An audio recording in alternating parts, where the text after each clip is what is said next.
Oke, kali ini kita akan bahas tentang suhu dan pengukuran. Suhu dan pengukuran. Suhu itu tidak berarti guru. Untuk apa itu kalau di film Cina itu kan suhu gitu kan berarti guru ya. Ini enggak. Suhu di sini dalam fisika itu diartikan oh ya, ini kelas 7 bab 1 fisika. Bab 1 fisika berarti tidak berarti bab 1 IPA ya. Kelas 7 bab 1 IPA tentang besaran dan satuan. Masih di dalam besaran dan satuan, tapi ini ada suhu dan pengukuran, jadi subbabnya aja.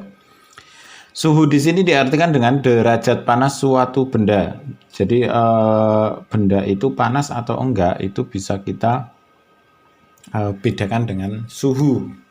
Jadi kan suhu kita kalau di sini sedang masa pandemi itu kan kalau suhunya 36,5 itu 37 itu dianggap sebagai kena corona gitu ya, kena flu gitu.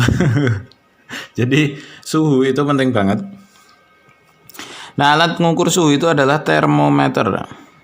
Termometer bentuknya seperti apa ya? Bentuknya seperti kayak pipa gitu, ada pipa. Kemudian di bawahnya nanti gambarnya saya lampirkan. Pertimbangan dipilihnya raksa sebagai pengisi pipa kapiler termometer. Jadi ini kan misal ada pipa kapiler ya. Pipa kapiler itu apa? Sebenarnya seperti pipa biasa, namun kecil. Coba aja dipecah ya. Saya pernah nyoba mecah. Kemudian ada di sini ada lubang, nah kayak gini. Kemudian di sini kasih lempengan besi biar suhu ruangan itu bisa langsung kedeteksi di sini. Kemudian nanti akan ketika jadi pada dasarnya semua benda itu akan memuai ketika dipanaskan. Semuanya ketika dipanaskan akan memuai, namun memiliki titik di mana dia tidak akan memuai lagi. Nah, khusus untuk air sebenarnya pertanyaannya kan seperti ini, kenapa kok nggak diisi air saja? Jadi kan lebih murah daripada air raksa, betul nggak? Betul, tapi di sini air itu ternyata tidak memuai. Jadi suhu air itu gini, pada suhu 0 derajat kemudian dipanaskan sampai 4 derajat itu dia tidak memuai tapi malah turun, jadi volumenya itu dia menciut. Kemudian ketika dari 4 derajat ke atas dipanaskan, kemudian dia memuai lagi. Nah, ini dinamakan dengan anomali air. Jadi kenapa kok ini nggak diisi air aja? Satu itu, kenapa? Karena air itu tidak pemuainya tidak merata. Nah, kemudian tambah lagi, kenapa air tidak diisi? Karena dia menguap pada suhu 100 derajat Celcius. Jadi ketika ini mau ngetes gitu ya, kemudian yang dites itu air mendidih ya, dia ikut umop gitu. Jadi ikut menguap, ikut jadi uap ya. Termometernya ra kanggo coy. Nah, terus ketika dia mengukur suhu es, dia ikut jadi es gitu. Kan 0 derajat jadi es, jadi termometernya ra kanggo meneh. Nah, kemudian muncullah ide menggunakan raksa. Raksa ini memang agak susah karena dia logam sebenarnya. Logam tapi pada suhu lingkungan dia dalam bentuk cair. Dan mahal, memang mahal. Kemudian raksa tidak membasahi dinding kaca. Nah, jadi kelemahan kelebihan raksa itu ketika ini dimasukkan ke pipa kapilernya, dia tidak nempel-nempel gitu loh. Nah, kalau untuk ini kan nanti ada alkohol ya. Nah, di sini kalau alkohol itu nanti nempel-nempel. Saya pernah punya itu. Jadi yang alkohol itu kadang nempel-nempel, tapi untuk yang sudah termometer lab itu sudah bagus.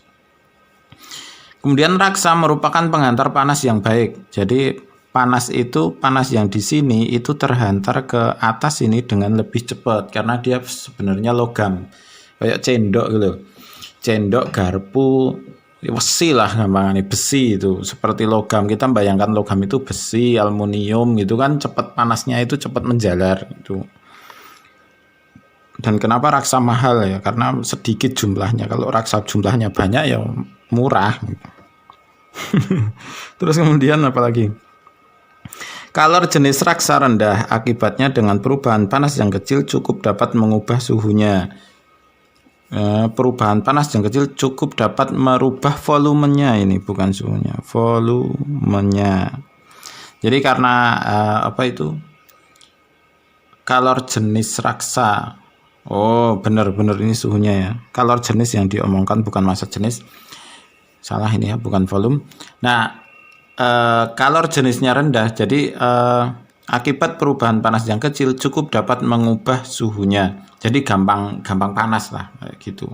Kalor jenis raksa ya. Nah, ya toh, kalor jenis raksa. Jadi menyerapnya lebih cepat.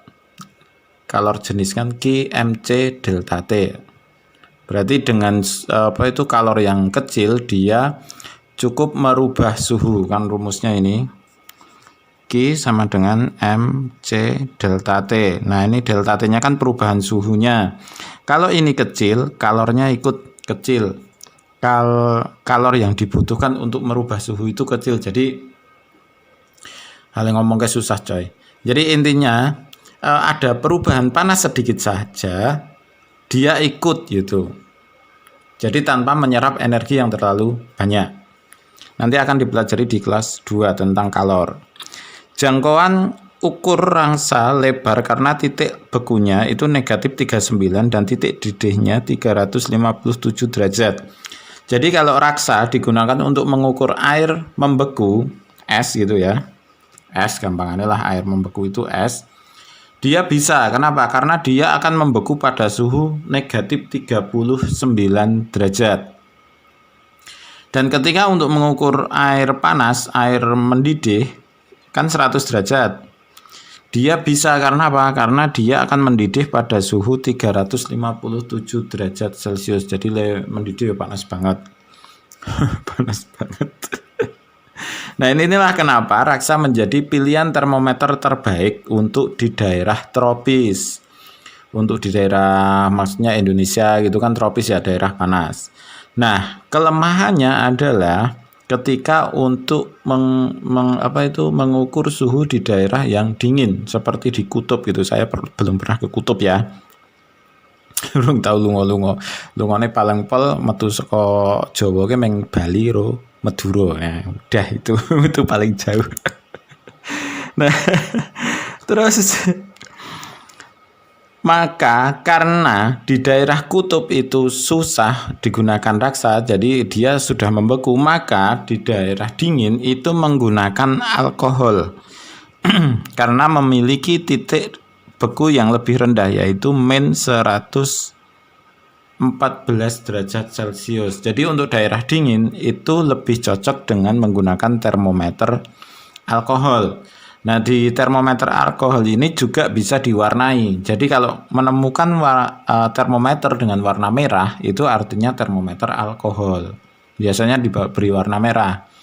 Kalau nggak merah ya berarti apa? Kuning. Kalau nggak kuning, hijau. Kan berarti apa? Kayak bangjo kan? Lucu tapi. Namun demikian, termometer alkohol tidak dapat digunakan untuk mengukur suhu benda yang tinggi sebab titik didihnya hanya 78 derajat Celcius. Jadi kalau untuk mengukur suhu pada saat air mendidih dia nggak bisa, dia ikut mendidih itu di dalamnya. Intinya jadi pecah loh, intinya pecah. Jadi karena dia mendidih, volumenya tambah, ya pecah itu termometernya pecah. Kelebihan termometer alkohol adalah cairan dapat diberi warna, ini udah tak tambahi tadi. Berikut ini adalah penetapan titik tetap pada skala termometer. Jadi intinya seperti ini. Langsung ke sini saja ya. Jadi barangnya itu sama. Jadi antara ini, dan ini itu sama sebenarnya. Jadi ini itu sebenarnya sama. Termometernya itu sama, cuma diberi angka yang beda-beda. Sebenarnya kurang gawean loh. ngopo kok mang digawe beda-beda. Nah, nek ra ono beda-beda ini nggak diceritakan di sini. Jadi Celsius itu membuat titik tetap bawah ini adalah pada saat es mencair. Jadi nek es pokoknya gampangane yo ngecek es gitu pada saat es mencair. Titik tetap atas adalah ketika air sedang mendidih. Jadi ini sama sebenarnya wong-wong iki ya mung padha wae. Nek es ki piye, nek pas mendidih ki piro kayak gitu. Barangnya sama, panjangnya sama, termometernya sama seperti ini. Nah, si Celsius itu membuat titik tetap bawah itu 0 derajat, kemudian titik tetap atas itu 100 derajat. Nah, Reaumur itu orang ya. Ini Celsius itu orang, Reaumur itu orang, Fahrenheit orang, Kelvin juga orang. Nama orang sebenarnya. Kalau nggak salah Kelvin iya. Tapi intinya kalau Celsius memang nama orang. Reaumur itu juga membuat titik tetap bawah itu 0, tapi titik tetap atasnya 80. Paham ya? Jadi sebenarnya sama ini. Termometernya sama. Fahrenheit itu membuat titik tetap bawah itu 32, titik tetap atas 212. Ngopo kok digawe angel gitu loh angkane yo. Heeh. Ngopo kok ora teko 01 gitu loh. Bukan podo Celsius kan. Celsius ini orangnya paling sederhana berarti. Terus Kelvin itu membuat titik tetap bawah 273, titik tetap atasnya 373. Asli ini kan podo 100 gitu kan. Nah, kalau Kelvin ini menjelaskan kalau 0 Kelvin itu adalah ketika semua partikel telah berhenti. Jadi kalau kita didinginkan, misalnya kita masuk kulkas, kemudian sampai 0 Kelvin, artinya berapa 0 Kelvin itu? Negatif 273 derajat Celsius. Otomatis kita akan mati suri.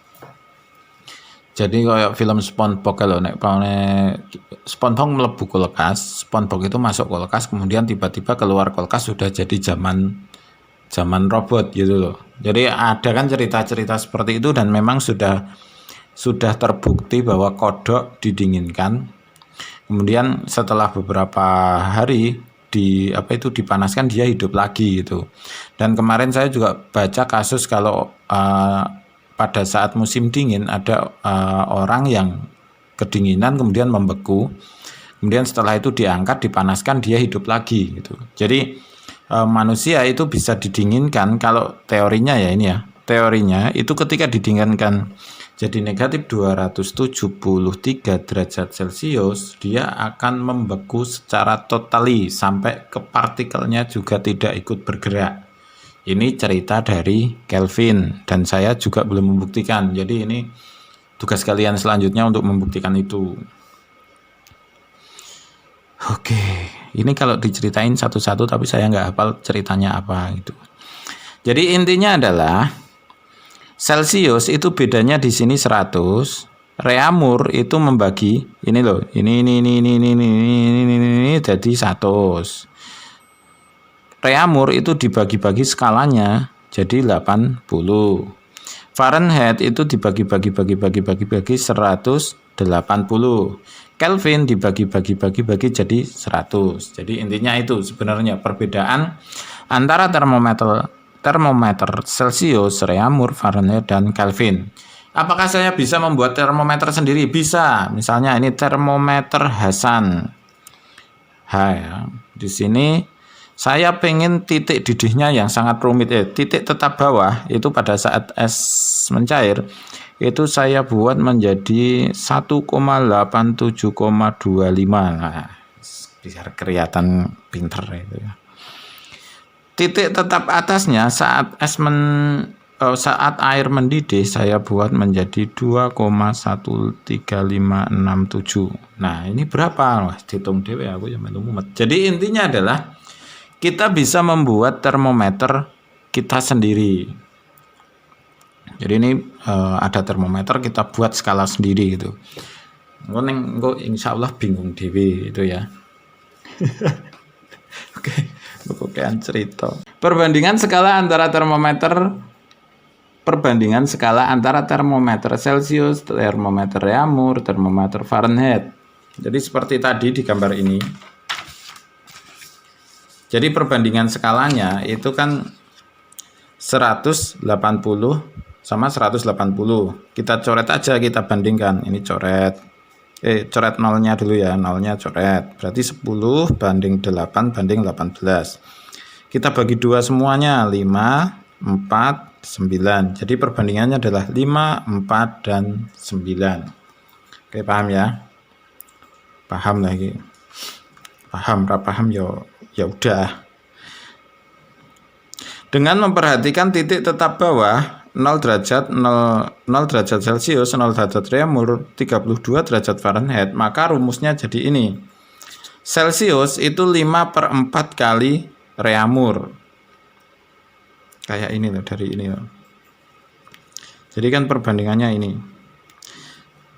C banding R banding F sama dengan 5 banding 4 banding 9. Nah, yang dicari mana? Celcius. Celcius berarti apa? 5. Berarti Celcius 5-nya kan atas. Celcius sama Reaumurnya 4 kali apa? Reaumur. Intinya kan Celcius lebih besar nanti hasilnya. Celcius sama dengan 5/9 Fahrenheit min 32. Kenapa harus min 32? Karena ini tadi. Jadi ini memang merepotkan ini. Nah, ini kenapa min 32? Ya udah, karena nolnya itu di sini.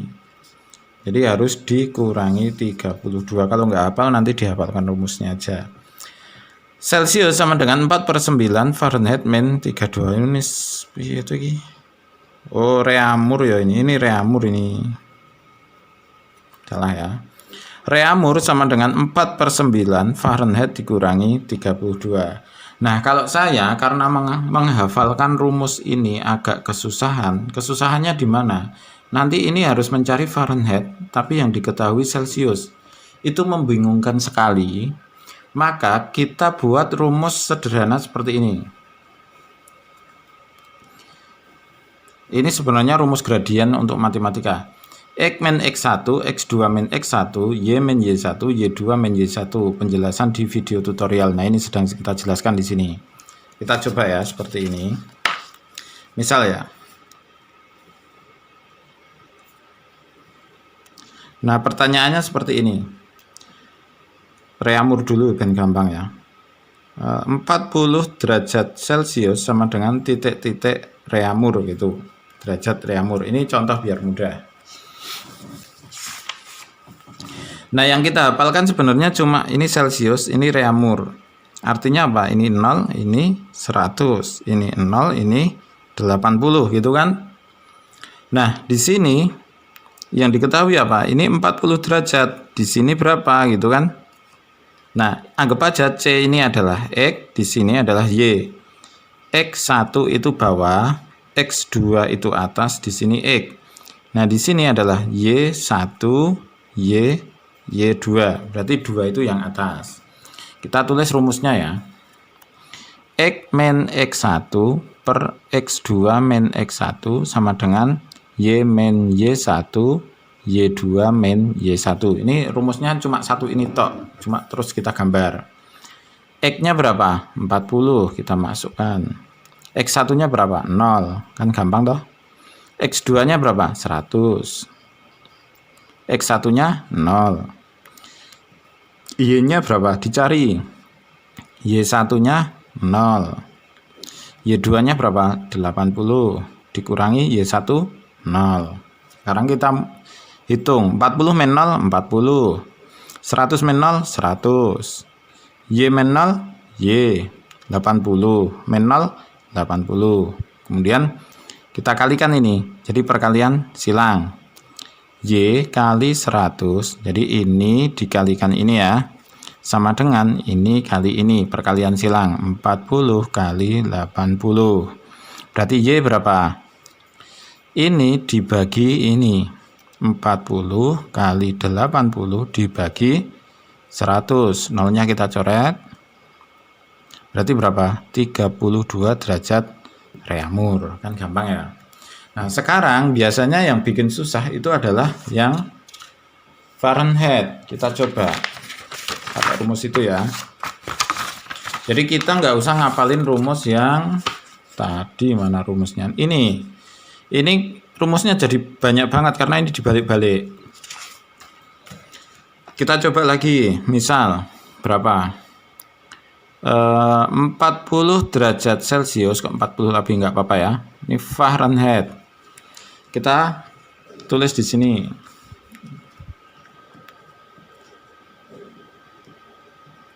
Ini Celcius, ini Fahrenheit. Ini berapa? 0, ini 100. Di sini berapa? 32, di sini 212. Yang diketahui apa? Celcius 40, di sini berapa? Yang dicari. Ini X1, X2, X. Ini Y1, Y2, Y. Oke ya. Kita masukkan rumusnya. Jadi susah ngetiknya masalahnya. X min X1 dibagi X2 min X1 sama dengan Y min Y1 dibagi Y2 min Y1. Kita masukkan. X-nya berapa? 40 dikurangi berapa? 0. Y2-nya 100 dikurangi 0 sama dengan Y-nya kita cari.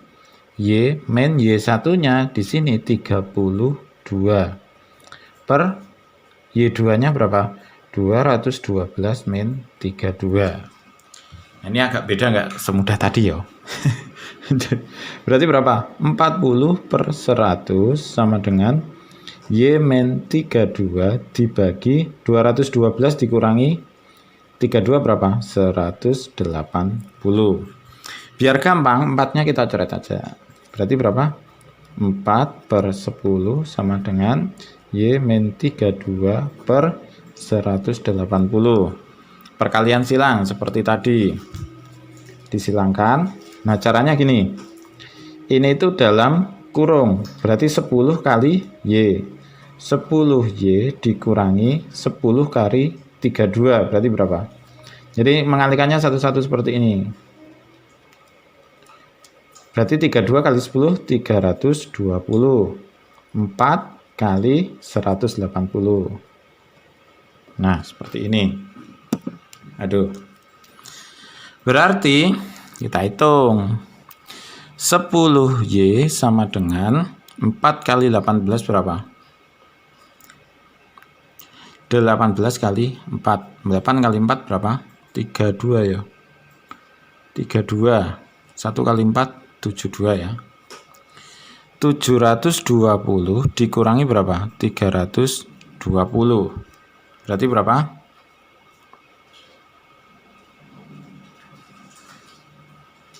10Y sama dengan, benar pura toh? 18 kali 4 72 toh? 8 kali 4 benar. Berapa ini? 720 dikurangi 320 400. Berarti Y sama dengan berapa?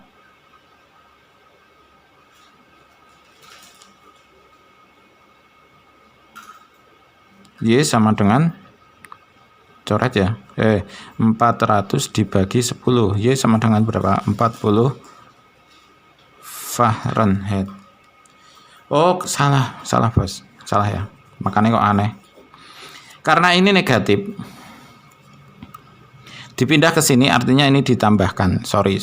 Oke, kita ulangi. Berarti apa?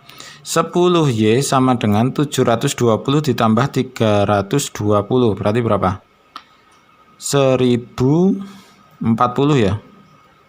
Gini ya. Benar apa enggak? Nanti dihitung lagi. Y sama dengan 1040 dibagi 10 sama dengan 104 derajat Fahrenheit. Jadi ketemunya gini. Memang lebih panjang, cara pengerjaannya lebih panjang.